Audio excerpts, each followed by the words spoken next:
nibishya ndabibamenyesha bibabwire bitari byaba. Amen. Reka ndisubiremo.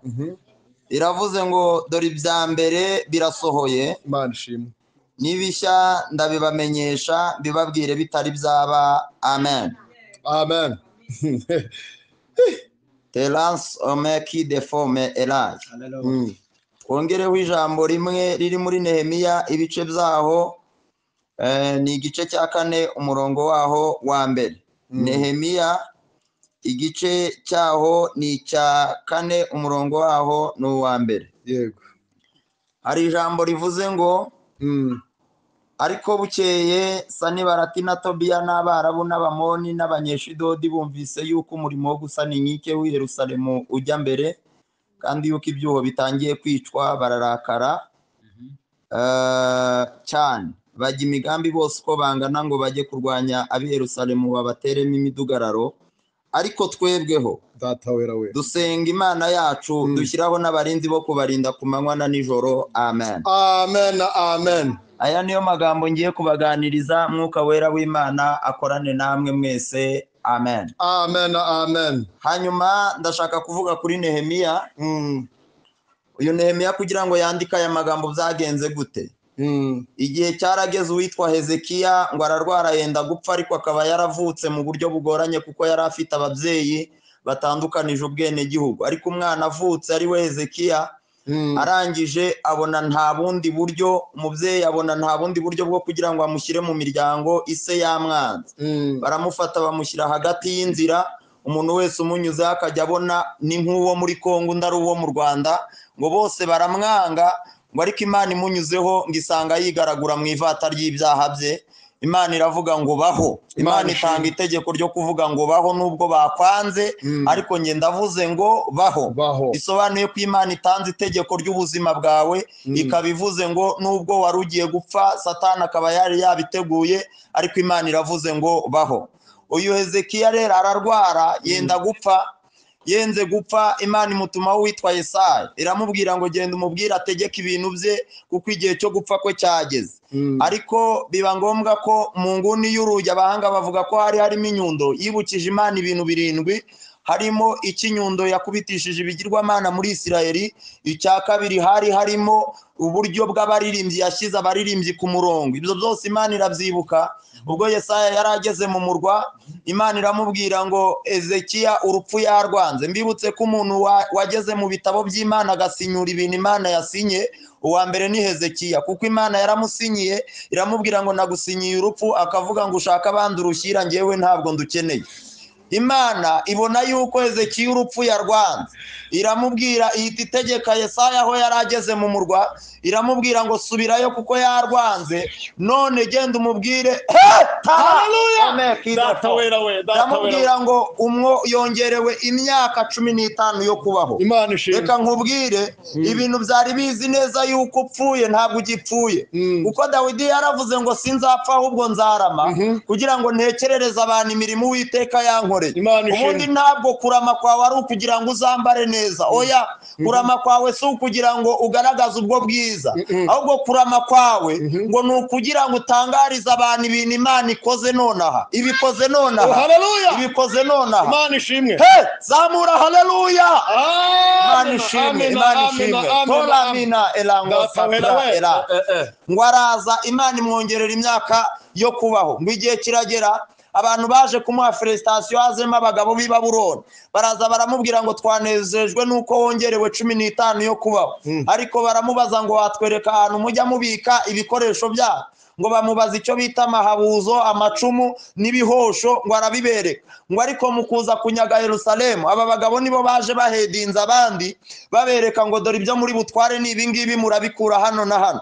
Ngo banyagamo n'inzandiko zabereye mu nzu y'Imana, zari zanditsweho ibyo Ezira yari yaranditse, kuko Ezira niwe wari umwanditsi w'ibyabereye mu nzu y'Uwiteka. Ngo banyagamo n'uwitwa Ananiya, Azariya na Meshayeli na Beruteshazari, aribo Sadraka, Meshake na Abedinego ndetse na Daniel. Ngo banyagamo n'uwitwa Zerubabeli, banyagamo n'abandi benshi, na Nehemiya nicyo gihe yagiye.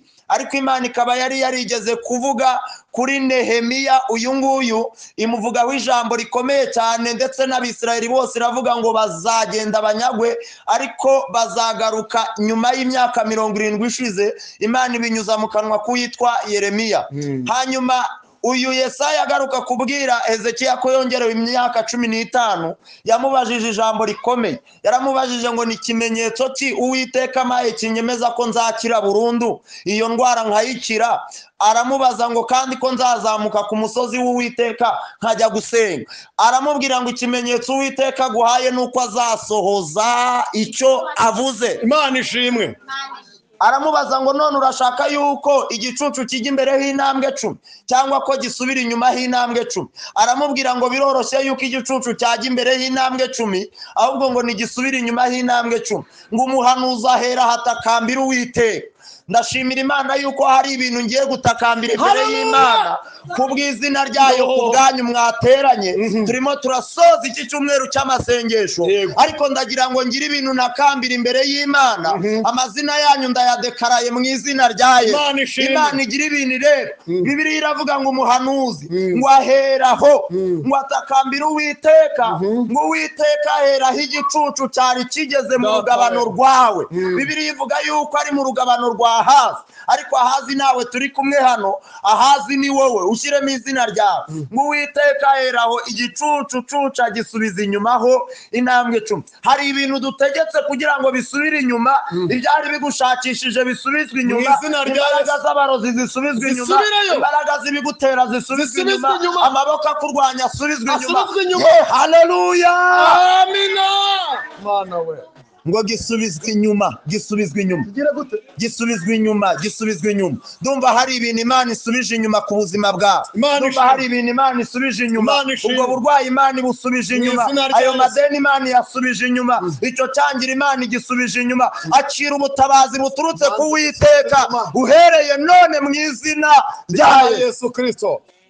Hanyuma Bibiliya ivuga iki? Bibiliya ivuga yuko uyu Nehemiya ngo byaje kuba ngombwa yuko ari Babuloni, ngo yari umusutsi wa vini bwana. Hari ku mwami w'uwitwa Aritezaruzi, ari we Kuro mwene Astashi na Mandini. Uyu Kuro niwe Imana yigeze yabwira muri 45, iramubwira ngo humura nzakugenda imbere, ikamubwira ngo ahataringaniye nzaharinganiza, ngo ibindizo by'ibyuma nzabicamo kabiri. Imana ishimwe cyane. Iravuga ngo kandi nzaguha ubutunzi buri ahantu mu mwijima. Ivuga yuko izakenyuruza abami ikamukenyeza. Bivuze ngo mu makosa Imana itakora ntishobora gukenyeza umuntu idafite undi ikenyuruje. Oh haleluya. Imana ikenyuruza umuntu kugira ngo ikenyeze umuntu wayo. Hanyuma hari abantu bari bicaye ku ntebe barakenyeye bazi yuko iyo mikenyero ari iyabo, ariko Imana itanze itangazo rivuga ngo irabakenyuruje, iguhaye umukenyero, iragukenyeje, iragukenyeje. Imana iragukenyeje. Hala kosa bitano Ela forime kandori mandala biniwa. Bari baravuze yuko utazashingira, ariko Imana iravuze ngo shingira mu izina ryayo. Bari baravuze ko utazashingirwa, ariko Imana iragushingiye mu izina rya Yesu. Bari baravuze yuko utazarama, ariko Imana iravuze ngo rama mu izina rya Yesu. Oh data wera we. Bibiliya ivuga yuko ngo umugabo umwe witwa Hanani wo mu bwoko bwa Isirayeli ngo yaje ngo azanye amakuru, ngo Nehemiya amwitegereje aramubaza amakuru y'iwabo. Aramubwira ngo reka nkubwire rero ngo iwacu hahindutse amatongo. Aramubwira ngo n'insengero zacu zo kutununga barazihinduye. Amubwira ijambo rikomeye cyane. Aravuga ngo n'abasigaye bahindutse ibitorero by'amagambo mu kanwa k'abanzi babo. Amubaza ijambo rikomeye, ariko muri 4:15 Imana ihita ivuga ijambo rikomeye, iramubwira ngo dore amabyi y'abantu nyagukuyeho, ngo ahubwo nkuhaye ibisheshe by'amase y'inka, uba ari byo utekesha ibyo kurya byawe. 3:6-15 Imana ihita ireba ibyo byose, iravuga ngo noneho ndirahiriye sinshaka kuzongera kumva abanyamahanga bagutuka, habe no gukozwa isoni nabo. Iravuga ngo n'ubwoko bwawe ntuzongera kubusitaza. Ngo Nehemiya byumvise, ngo ahita ajya imbere y'umwami, ngo ajya kumusukira vino, yari umusutsi wa vino. Ngo agenda ariko afite umubabaro, ngo umwami amwitegereje aramubaza ngo nibite ko muntu ufite umubabaro? Aramubwira ngo nuko numvise ko iwacu bahindutse amatongo. Umwami aramubwira ngo nibyo koko nta muntu ushobora kugira umubabaro ngo utunguke ku munwa udahereye mu mutima. Amubwira ijambo rikomeye cyane, aramubaza ngo none urashaka iki? Aramubwira ngo ndashaka gusubira iwacu, narangiza nkajya kubaka iwacu hasenyutse, nkajya kubaka ibintu byasenyutse. Bibiliya iravuga ngo basezerana iminsi, ariko ntivuga iminsi basezeranye uko ingana. Ngo umwami arabimwemerera. Nehemiya aramubwira ngo nubwo ubinyemereye ariko ndagira ngo ngusabe. Ngo amusaba urwandiko, aramubwira ngo unyandikire urwandiko ruzanyemeza kunyura ku bagaragu bawe bari hakurya ya Yorodani, nibabona ntambutse batazagira ngo ncitse ibwami. Kabiri, ngo umwami urwo rwandiko ararumwemerera, ngo amuha n'urundi rwandiko rumwemerera kuzatema ibiti byo gusanisha ibikingi by'amarembo y'iwabo ibwami. Gatatu, amusaba n'urundi rwandiko rwo kuzatema igiti mu ishyamba ryo kubakisha inzu ye yo kubamo. Bibiliya ivuga ngo iki? Ariko ndanezerewe Bibiliya iravuga ngo umwami arabimwemerera, ngo ariko abimwemerera atabishaka, ngo ahubwo bitewe n'ukuboko bitewe n'ukuboko kwiza kw'Imana kwari kuri Nehemiya. Nagira ngo nkubwire, akira ukuboko kwiza kw'Imana mu mikorere yawe, mu bana bawe, mu rugo rwawe, mu bucuruzi bwawe, mu kazi kawe, ugenda n'imodoka, ugenda n'amaguru, mu miryango. Akira ukuboko kwiza kw'Imana. Abakwakiriye batere haleluya. Imana ihimba. Dome kaso pitre de la jembrele mandela kosa emai winifa de la koma fika hini wi demonde forima ilai wosange mata gidema. Imana irambwiye ngo abantu bari bafite urumuri rwazimye, Imana mbonye yongera gucana urumuri rwabo rwongera kwa. Imana ishimwe. Bibiliya ivuga ngo iki? Bibiliya iravuga ngo Nehemiya aragenda, ngo ageze mu murwa i Yerusalemu, ngo anyura ku irembo ryarasukirwagamo no kuryanyuzwagamo ibishingwe no kuryanyuzwagamo amatungo, ngo arangije ngo aragenda, ngo nijoro abandi bose baryama.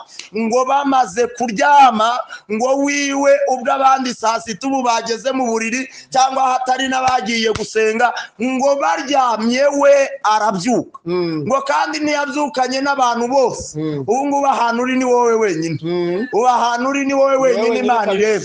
Ngo abyutse, ngo abyukana n'abagabo bakeye, ngo barara bubaka nijoro. Rega turi kubaka, hari ibintu nubatse mu izina rya Yesu muri izi mbaraga z'amasengesho. Imana ishimwe. Yesu mwene Dawidi, ibintu bidashobokera abantu ku Mana birashoboka nta kosa. Ngo barara bubaka, ngo bukeye bwaho niryo jambo twasomye ku murongo wa mbere. Biravuga ngo bukeye bwaho. Ubundi nkwibutse neza, nta munsi ubaho utagira ijoro, kandi nta joro ridaca. Bibiliya ivuga neza yuko muri Zaburi haravuga ngo hari igihe kurira kwararira umuntu, ariko bwaca mu gitondo impundu zikavuga. Ubundi hari igihe iyo umwanzi yamaze kumenya neza yuko uri bugere mu munsi, agutegera mu cyo bita urukerera. Iyo umwanzi abonye urukerera burubaye, ahita amenya yuko umunsi ugiye kuwinjiramo. Kuko ubundi umunsi nubwo bavuga ko utangira saa 12, ariko umunsi utangira mu gitondo, tomorrow morning 7 AM. Iyo wageze saa 1 za mu gitondo uba wamaze kwinjira mu munsi neza. Umwanzi rero yagutangiriye aho, ngo abazi neza yuko utari bugere mu munsi. Ariko ndagira ngo nkubwire, hari igihe ushobora kurira guhera saa 2 z'ijoro ukagera saa 3, saa 4, saa 5, saa 10 zikagera, ariko ntabwo bushobora guca ukiri. Bibiliya iravuga ngo wararurira, ariko bwaca mu gitondo impundu zikagira gute? Natuye impundu ku bawe, natuye impundu ku byawe, natuye impundu kuri bene wanyu, natuye impundu mu kazi, natuye impundu ku rugo rwawe, natuye impundu ku mugabo wawe, natuye impundu ku mugore wawe, natuye impundu ku bana bawe.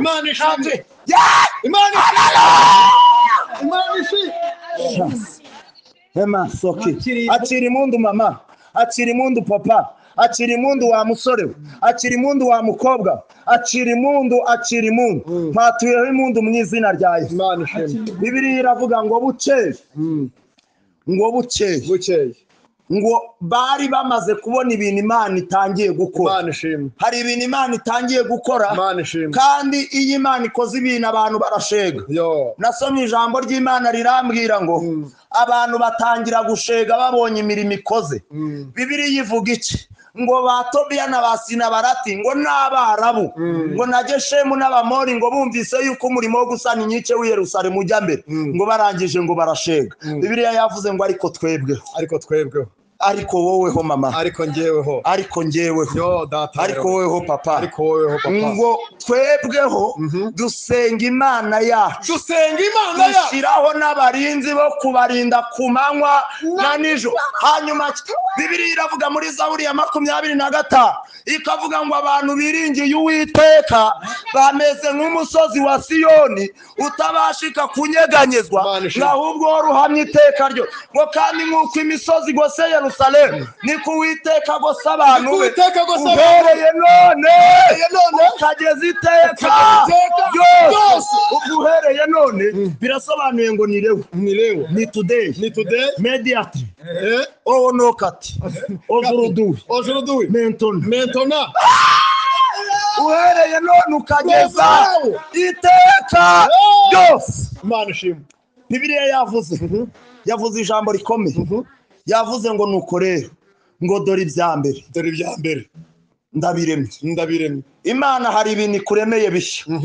Muri aya materaniro Imana hari ibintu ikuremeye bishya. Imana ishimwe. Dore Imana irabimanuye, kandi ngo n'ibindi bitari byaba ngo ibikumenyesheje bitari byaba. Imana ishimwe. Ndagira ngo nkubwire ko hari ibintu Imana ikoze, kandi ugiye kwakira amashimwe. Ndakwaturaho indirimbo y'amashimwe mu kanwa kawe. Iki cyumweru dutangiye kitararangira, ndakwaturaho uku kwezi kutararangira, ndakwaturaho ishimwe rikomeye, ndakwaturaho ubutabazi, ndakwaturaho Yesu mwene Dawidi. Elome kosapra ela denome ngingini wanda. Izina ry'Imana ya Yakobo rishyirwe hejuru. Reka turamye Imana maze dusenga Imana. Ariko akira ikintu Imana ikoze, akira ikintu Imana ikoze muri giterane mu izina rya Yesu. Amen. Amen. Yo data wera.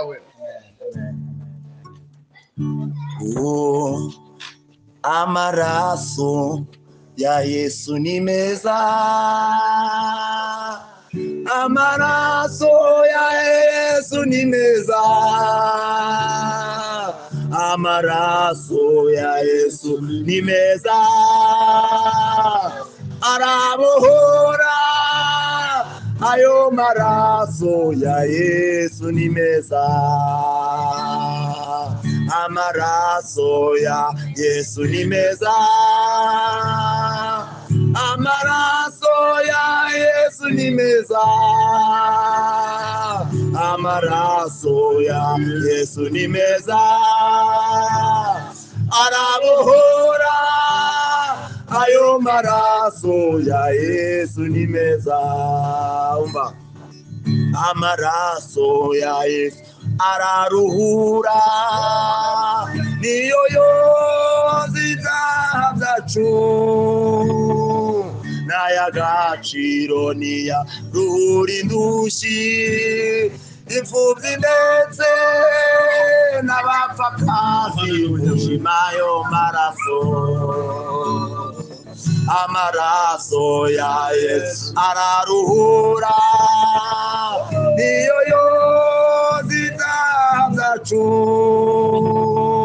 n'ay'agaciro niyaruhura indushyi, imfubyi ndetse n'abapfakazi. Mushima ayo maraso, amaraso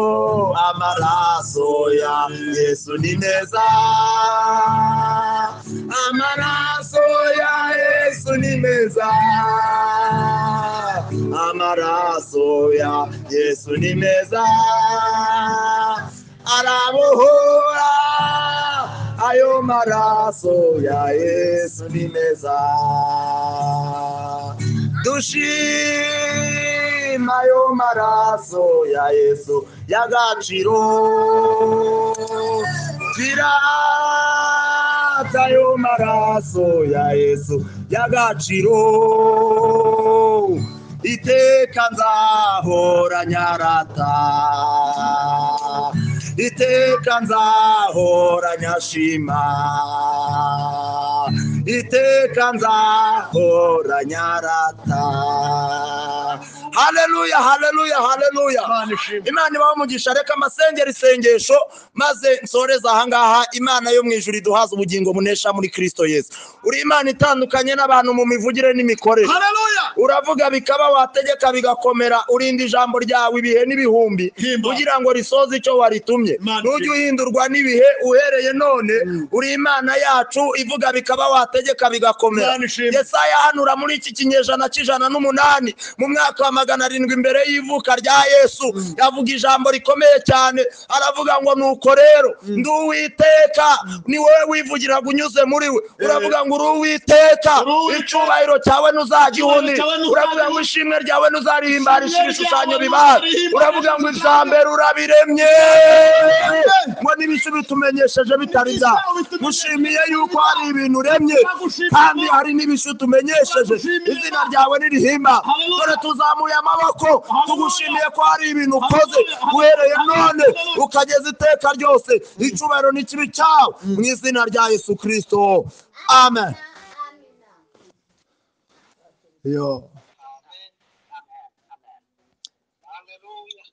Shimwa Yesu Mucunguzi, shimwa Mana yamutanze, shimwa nawe wamutumenyesheje. Shimwa Yesu Mucunguzi, shimwa Mana yamutanze, shimwa nawe Mwuka Wera wamutumenyesheje. Turavuga ishimwe ryawe, turavuga imbaraga, turavuga imirimo iyo twakubonanye. Turavuga ishimwe ryawe, turavuga imbaraga, turavuga imirimo iyo twakubona. Abiringiye abantu barabahemukira, ndetse babanga amaso bakaba wowe